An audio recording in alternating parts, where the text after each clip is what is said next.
नमस्कार। म वेस्ट सिक्किम दरमदिनबाट है। म गान्तोकमा बिलोङ गर्छु। म ट्याक्सी कुदाएर खान्छु है। र भन्नु पर्दाखेरि चाहिँ अब एउटा भिडियो आएको थिए, तर त्यो भिडियो चाहिँ के हो भन्दाखेरि चाहिँ हामी चलाकहरूलाई चाहिँ गङ्गाराम चपकाईले चाहिँ धेरै बाठो भएर धेरै उयो भयो भनेर चाहिँ भिडियो बनाउनेहरू ड्राइभरहरू हो भनेर भन्दै थियो है। र म यो भिडियो मार्फतमा चाहिँ के भन्नु चाहन्छु भने चाहिँ हामीलाई चाहिँ कुनै बिल्डिङ दिएको छैन, कुनै गाडी दिएको छैन गङ्गाराम चपराई बोजू है। तपाईँलाई त बोजू नै भन्दो रहेछ है। र एउटा कुरो विशेष गरी यो भिडियो मार्फतमा भन्नु पनि चाहन्छु है, तपाईँहरू जस्तो झोले, तपाईँहरू जस्तो चम्चे है, तपाईँहरू जस्तो झोले राजनीति गर्नेहरूले तपाईँहरूले चाहिँ माथिबाट चाहिँ सिएमकोबाट लिएर चाहिँ खाएर आज भिडियोहरूमा नराम्रो विभिन्न नाना थरी ड्राइभरहरूलाई भन्दैछ है।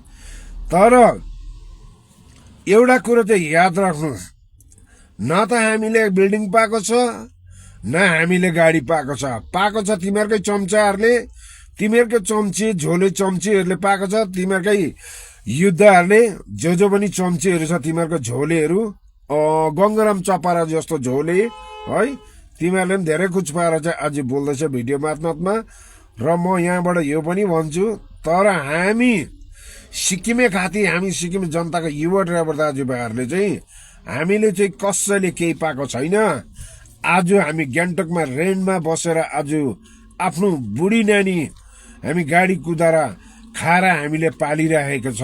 र हामीलाई कुनै सरकारको अवस्था पनि छैन, कुनै सरकारको अवस्था छैन, अहिलेसम्म दिएको पनि छैन। र हामी न त हामी सरकारको आशमा बस्छौँ है, हामी आफ्नो दुःख गरेर आफै गरी खाने मान्छेहरूलाई चाहिँ बिल्डिङ दियो अरे, घर दियो अरे। गङ्गाराम चपराई, तेरो घरको आँगनको बाटो हेरिस्, त्यो गेजिङको बाटो, स्टारबक जाने बाटो हेरिस्? कहिले त्यो बाटोको मेन्टेनेन्सको लागि बोलेको छस्? नचाहिँदो कुरा चाहिँ किन बोल्छस्? बोल्छस् भने चाहिँ हिटको लागि बोल न, राम्रो कामको लागि बोल। त्यहाँदेखि हामी मान्छौँ त एउटा सिक्किमे जनताको छोरा हो भन्छौँ, एउटा सिक्किम आमाको छोरा हो भनेर हामी भन्छौँ। आज सिक्किमको बेहालत भइरहेको छ, बाटोघाटोको अवस्था त्यस्तो भएको छ। टुरिस्टले हामीलाई बारम्बार हामी पेलिङ जाँदा पनि हामीले कतिपल्ट भिडियो हालिरहेको छौँ। साउथ सिक्किम सामडुप्चेको बाटो हेऱ्यो भने है कस्तो घिनलाग्दो छ एक्सपोर्ट पोइन्टहरू। तिमीहरू जस्तो झोलेहरूले घिचेर पैसा घिचेर त्यस्तो बाटोहरूसम्म राम्रो गर्नु सकेको छैन भनेदेखि चाहिँ हामी ड्राइभरहरूलाई चाहिँ कसले चाहिँ बिल्डिङ दियो, कसले घर दियो? हाम्रोमा एभिडेन्स छ है, हाम्रोमा एभिडेन्स छ।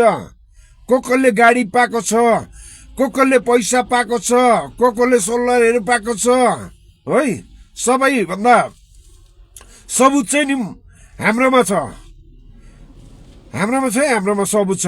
गङ्गाराम बोजू हो कि गङ्गाराम मर्द हो कि नामर्द साला ड्राइभरहरू माथि इन्जाम लाउने, गाडी दियो अरे, बिल्डिङ अरे, झोले चम्चे गरेर चपटी गरेर खाने साला दलालहरू तिमीहरू। साला सिक्किमको लागि एउटा केही काम राम्रो त गर्नु सकेन, साला दलाली गर्यो है, राजनीतिमा दलाली गरे, खायो समरण। यस्तो यति साह्रोहरू छ कि साला रिसै नमर्ने खालको कुरा गर्छ। भिडियो हेर्दा पनि के मुखमा थप्पड लाउनु खालको, घरमा 2-3वटा चुक्कुल लगायो बस्यो। अरे होइन हो, छक्कै पर्छु हो। झोले चम्चेहरू चाहिँ आम्मामा के साह्रो बढी। अरे बोल्छौ भने हिटको लागि बोल न हौ, सिक्किमको बाटोघाटोको लागि बोल हो।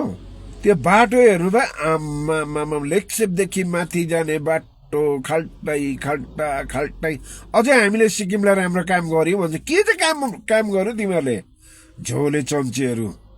आज जो चाहिँ हिजो अस्तिसम्म चाहिँ तामाङ भएर हिँड्दै थियो, आज अचानक छेत्री भयो। अन्त तिमीहरू जस्तै झोले होइन अन्त सिक्किमलाई बर्बाद बनाउने, सिक्किमलाई राम्रो काम गरेर देखाएको छ तिमीहरूले। कुनै गरिब जनतालाई नोकरी दिएको छ? हामी हेरिरहेको छौँ त। मान्छेहरू कति रुँदैछ। हिजो अस्ति पनि एउटा बहिनीको भिडियो आएको थियो, बिचरा मिनिस्टरले कुरा सुन्दैन अरे है, र धेरै धम्की पनि दिएको रहेछ त्यो बहिनीहरूलाई।